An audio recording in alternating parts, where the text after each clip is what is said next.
അള്ളാഹുവിന് സന്താനമുണ്ടെന്ന് നഅൂദുബില്ല അത് പറഞ്ഞ ആളുകളെ ഏറ്റവും അള്ളാഹു കോപിക്കുന്ന വാക്കാണത്.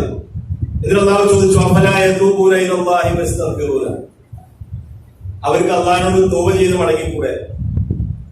കാരണം മനുഷ്യരുടെ നന്മയ്ക്ക് വേണ്ടിയാണ് അള്ളാഹു ഇതൊക്കെ പറയുന്നത്. അല്ല അള്ളാഹുക്ക് ഒന്നും സംഭവിക്കാൻ പോകുന്നില്ല. നമ്മൾ കഴിഞ്ഞ ക്ലാസ്സിൽ പറഞ്ഞ പോലെ അള്ളാഹു അങ്ങേയറ്റം ധന്യനും സ്തുത്യർഹനുമാണ്. ലോകത്തുള്ള എല്ലാവരും നിഷേധിച്ചാലും അള്ളാഹുവിന്റെ മുൽക്കിലൊന്നും കുറയാൻ പോകുന്നില്ല. എല്ലാവരും മുത്തഖീങ്ങളായാലും അള്ളാഹുവിന്റെ ആധിപത്യത്തിലൊന്നും കൂടാനും പോകുന്നില്ല. റബ്ബുൽ ആലമീൻ അള്ളാഹുവിന്റെ ആ പ്രയോഗം എന്റെ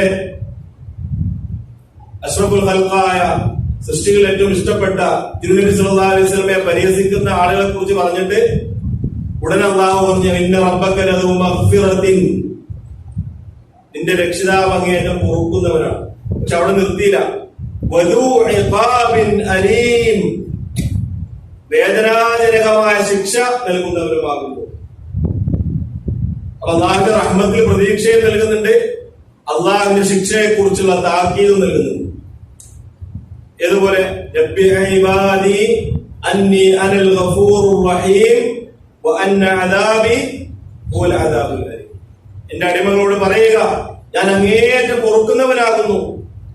അള്ളാഹുവിലേക്ക് മടങ്ങിയവർക്ക് പരിഹാസവും വിമർശനങ്ങളും തെറ്റായ നിലപാടുകളും ഒഴിവാക്കി അള്ളാഹുവിന്റെ ദീനിലേക്ക് മടങ്ങിയ ആളുകൾ ഈ വിശുദ്ധ ഖുർആനിലെ തുറന്ന മനസ്സോടെ ദൈവികമായ സന്ദേശത്തെ, ദൈവിക ദൂതന്മാരെയൊക്കെ ഉൾക്കൊള്ളാൻ ശ്രമിക്കുന്ന ആളുകൾ, അവർക്ക് അള്ളാഹു പുറത്തു കൊടുക്കും.